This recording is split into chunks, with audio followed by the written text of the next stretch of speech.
Give us the Reader's Digest version of how you came to be where you are. It all started with my mother and my father. You want me to go back that far? Like the conception of Stan, the very beginning? I don't really know where I was conceived. They didn't tell me that part. Okay. I was in music. I was a musician for the early part of my life. I came from a musical family. And I left music at about 26, 27, and I decided to go back to school for psychology, and I never really looked back. So I started with John Bradshaw, who was well known in the 80s.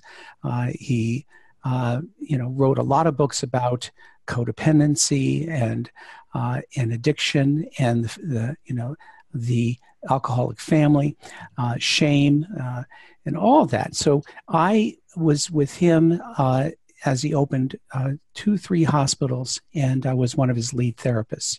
From there, I became a director of a drug and alcohol program. Let me go backwards.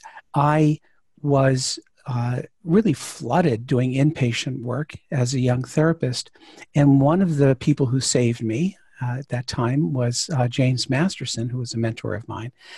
Jim Masterson, was one of the first people to declare that personality disorders were treatable. And so after studying with Jim for many years, I started specializing in that.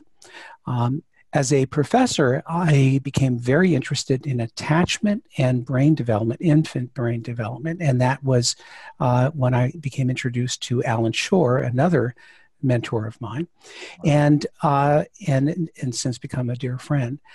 So I've had really kind of an interesting trajectory, going from family systems to Gestalt to American object relations, British object relations, to early attachment prevention, working with mother-infant pairs, and then eventually to working with adult romantic pairs, thanks to John Gottman, who published some of the first psychobiological papers on research into couples.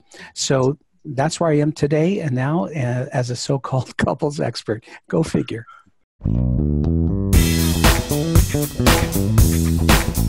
Well, if you want to know more about the science of psychotherapy, come across to our website, thescienceofpsychotherapy.com, and our podcast of the same name, and learn more about the science of you.